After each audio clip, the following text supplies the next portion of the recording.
ತಮಗೆಲ್ಲ ತಿಳಿದಿರೋ ಹಾಗೆ ನಿನ್ನೆ ಸಾಯಂಕಾಲ 2025-26 ದ್ವಿತೀಯ PUC ಫಲಿತಾಂಶ ಬಂದಿದೆ.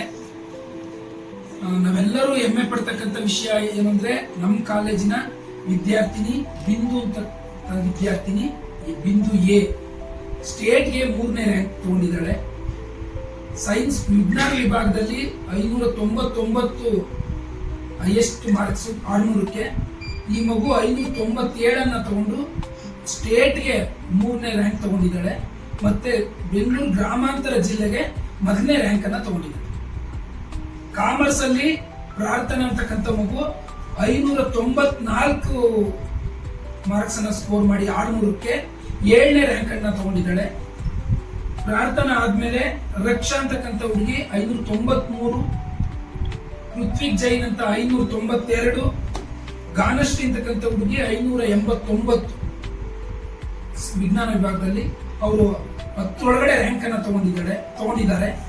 ಇಷ್ಟೇ ಅಲ್ಲದೆ 20ನೇ ರ್ಯಾಂಕ್ ಒಳಗಡೆ ಸೈನ್ಸ್ ಮತ್ತು ಕಾಮರ್ಸ್ ವಿಭಾಗದಿಂದ ಒಟ್ಟು 25 ಜನ 20ನೇ ರ್ಯಾಂಕ್ ಒಳಗಡೆ ತಗೊಂಡಿದ್ದಾರೆ.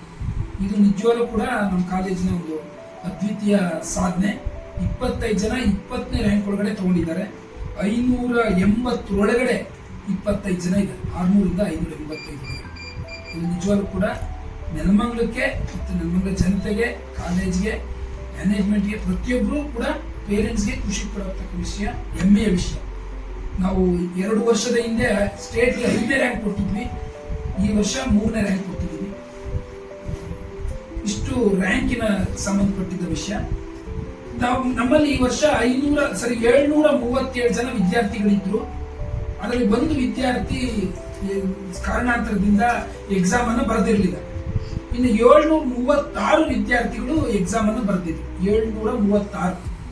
ಆ 736ರಲ್ಲಿ 374 ಡಿಸ್ಟಿಂಕ್ಷನ್ ಬಂದಿದೆ, ಮೋರ್ ದನ್ 85%. ಫಸ್ಟ್ ಕ್ಲಾಸ್ 355 ಬಂದಿದೆ, ಸೆಕೆಂಡ್ ಕ್ಲಾಸ್ 5. 736 ಜನದಲ್ಲಿ 734 ಜನ ಪಾಸ್ ಆಗಿದ್ದಾರೆ. ತಮ್ಗೆಲ್ಲರಿಗೂ ಗೊತ್ತಿದೆ, ಇವತ್ತು 50 ಮತ್ತೆ 60 ಸ್ಟ್ರೆಂತ್ ಇಟ್ಕೊಂಡು ರಿಸಲ್ಟ್ ಕೊಡೋದು ಕಷ್ಟ ಇದೆ. ಅಂತದ್ರಲ್ಲಿ 736 ಜನ ಮಕ್ಕಳನ್ನ ಓದಿಸಿ 734 ಜನ ಪಾಸ್ ಆಗಿದ್ದಾರೆ. ಓವರ್ ಆಲ್ ಕಾಲೇಜ್ನ ರಿಸಲ್ಟ್ 99.76%, 99.76%. ಅದರಲ್ಲಿ ಒಂದು ಹುಡುಗ ಕನ್ನಡದಲ್ಲಿ, ಒಂದು ಮಗು ಮ್ಯಾಥ್ಸ್ ಅಲ್ಲಿ ಮಿಸ್ ಆಗಿದ್ದಾರೆ. ಅದನ್ನ ರಿವ್ಯಾಲ್ಯೂಯೇಷನ್ ಅಪ್ಲೈ ಮಾಡೋರಿದ್ದೀವಿ ನಾವು ಇವತ್ತು ಕಳೆದ ಮೇಲೆ. ಕನ್ನಡದ್ದು ಮಗು ಮತ್ತು ಮ್ಯಾಥ್ಸ್ ಮಗು ಪಾಸ್ ಆಗೋ ಸಾಧ್ಯತೆಗಳಿದೆ. ಅದಾದ್ಮೇಲೆ ತಮಗೆ ತಿಳಿಸ್ತೀನಿ ನಾನು. But 99.76% is our college over all pass percentage. ಇಷ್ಟು ನಮ್ಮ ಕಾಲೇಜಿನ ರಿಸಲ್ಟು. ಈ ಎಲ್ಲ ಫಲಿತಾಂಶಕ್ಕೆ ನಿಜವಾಗ್ಲೂ ಕಾರಣಭೂತರಾದವರು ಮಕ್ಕಳು ನಮ್ಮ ಮಾತನ್ನ ಕೇಳಿ, ನಾವು ಸ್ವಲ್ಪ ಕಠಿಣವಾಗಿ ನಡ್ಕೊಂಡಾಗ ಅದನ್ನ ತಗೊಂಡು ಕಷ್ಟಪಟ್ಟು ಓದಿದ್ದಾರೆ. ಮತ್ತೆ ಟೀಚರ್ಸ್ನ ಪರಿಶ್ರಮ, ಪೋಷಕರ ಸಹಕಾರ, ಮ್ಯಾನೇಜ್ಮೆಂಟ್ನ ಸಹಕಾರ, ಎಲ್ಲಕ್ಕಿಂತ ಹೆಚ್ಚು ನಿಮ್ಮೆಲ್ಲರ ಸಹಕಾರ, ಮಾಧ್ಯಮದವರ ಸಹಕಾರ, ಮತ್ತೆ ನಮ್ಮ ಜನತೆಯ ಒಂದು ಪ್ರೋತ್ಸಾಹ. ಯಾರೇ ಪೇರೆಂಟ್ಸ್ ಬಂದ್ರು, ಪಬ್ಲಿಕ್ ಸಿಕ್ತಾಗ್ಲೂ ಕೂಡ ಹೊಯ್ಸಳ ಕಾಲೇಜ್ ಬಗ್ಗೆ ಒಂದು ಒಳ್ಳೆ ಮಾತುಗಳನ್ನ ಆಡಿದಾಗ ನಮ್ಗೆ ಅದು ಇನ್ನೂ ಜವಾಬ್ದಾರಿನ ಜಾಸ್ತಿ ಮಾಡ್ತಿತ್ತು. ನಾವಿನ್ನೂ ಗೌರವವಾಗಿ ನಡ್ಕೋಬೇಕು, ಇನ್ನೂ ಉತ್ತಮವಾದ ಫಲಿತಾಂಶ ತಂದು ಈ ನೆಲಮಂಗಲಕ್ಕೆ ಒಂದು ಒಳ್ಳೆ ರಿಸಲ್ಟ್ ಕೊಡಬೇಕು ಅಂತ ಹೇಳ್ಬಿಟ್ಟು ನಮಗೆ ಮನಸ್ಸನ್ನ ಕೊಡ್ತಿತ್ತು. ನಾನು ಕೂಡ ಅದನ್ನ ಮ್ಯಾನೇಜ್ಮೆಂಟ್ಗೆ ಮತ್ತೆ ಟೀಚರ್ಸ್ಗೆ ಯಾವಾಗಲೂ ಹೇಳ್ತಿದ್ದೆ. ಇದೆಲ್ಲರ ಸಹಕಾರದಿಂದ ಈ ಅತ್ಯುತ್ತಮವಾದ ಫಲಿತಾಂಶ ಕೊಡೋಕ್ಕೆ ಕಾರಣ ಆಗಿದೆ. ನಾನು ಎಲ್ಲರಿಗೂ ಕೂಡ, ಮಾಧ್ಯಮದವ್ರಿಗೆ, ನೆಲಮಂಗಲ ಜನತೆಗೆ, ನಮ್ಮ ಮ್ಯಾನೇಜ್ಮೆಂಟ್ಗೆ, ನಮ್ಮ ಉಪಪ್ರಾಂಶುಪಾಲರಿಗೆ, ನಮ್ಮೆಲ್ಲ ವಿಭಾಗದ ಮುಖ್ಯಸ್ಥರಿಗೆ, ನಮ್ಮೆಲ್ಲ ಟೀಚರ್ಸ್ಗೆ ನಾನು ಈ ಪರವಾಗಿ ಧನ್ಯವಾದ ಹೇಳಕ್ಕೆ ಇಷ್ಟಪಡ್ತೀನಿ.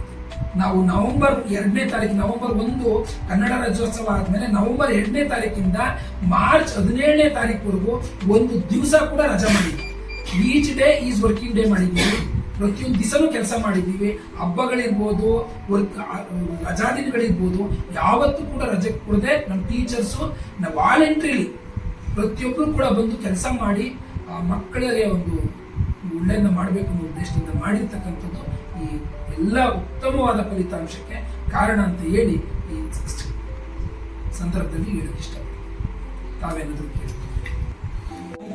ಬರೀ ನಮ್ಮ ಏನು ಫಲಿತಾಂಶ ಬಂದಿದೆ ಅದನ್ನು ಮಾತ್ರ ಪತ್ರಕರ್ತರಿಗೆ ಮತ್ತು ಜನರಿಗೆ ತಿಳಿಸೋ ಕೆಲಸ ಮಾಡಿದ್ದೀವಿ.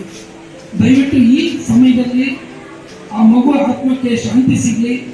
ಅದು ನಮ್ಮ ಮಗು, ನಮ್ಮಲ್ಲಿ 2 ವರ್ಷ ಓದಿದೆ, ತುಂಬ ಉತ್ತಮವಾದ ನಡತೆ ಇದ್ದಂಥ ಮಗು. ಆನಂತರದಿಂದ ಇವತ್ತು ನಮ್ಮ ಜೊತೆ ಇಲ್ಲ. ಆ ಮಗು ಆತ್ಮಕ್ಕೆ ಶಾಂತಿ ಸಿಗಲಿ ಅಂತ ಹೇಳ್ಬಿಟ್ಟು 1 ನಿಮಿಷ ಎಲ್ಲರೂ ಕೂಡ ಮೌನಾಚರಣೆ ಮಾಡೋಣ ಅಂತ ತಮ್ಮಲ್ಲಿ ಕೇಳ್ಕೊತೀವಿ. ಈಗ ಶುರುವಾಗುತ್ತೆ. ಸ್ಟಾರ್ಟ್.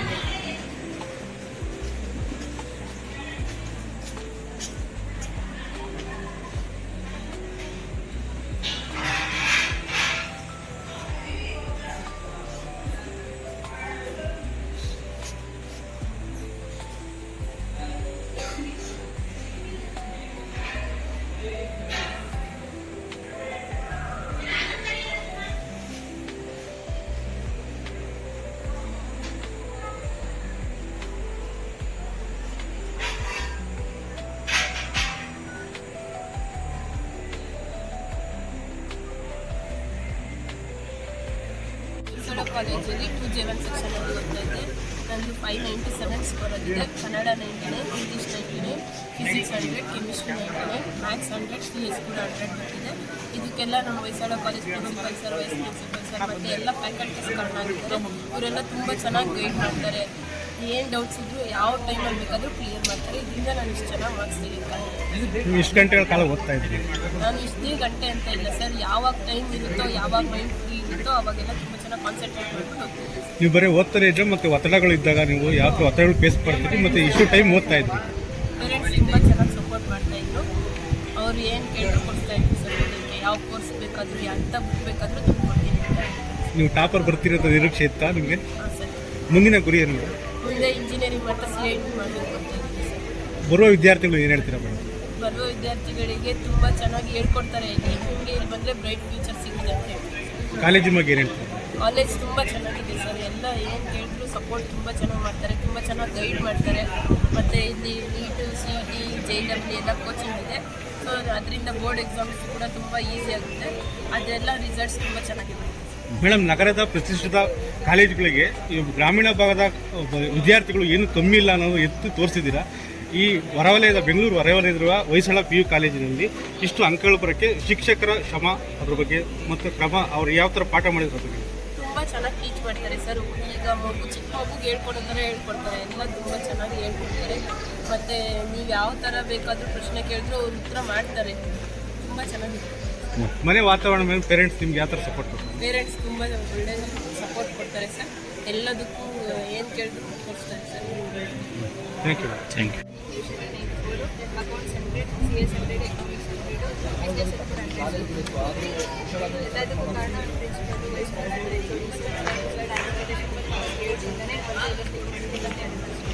ಮೇಡಮ್, ನಿರೀಕ್ಷೆ ಇಟ್ಕೊಂಡಿದ್ದ ನೀವು ಈ ಥರ ಸ್ಕೋರ್ ಮಾಡ್ತೀನಿ ಅಂತ? ನಮಗೆ ಅಷ್ಟು ಧೈರ್ಯ ಮಾಡಿರೋ ಲೆಸನ್ಸ್ ಇಂದಲೇ ನಾವು ಮುಂದಿನ ನಿಮ್ಮ ಗುರಿ ಏನು ಮೇಡಮ್?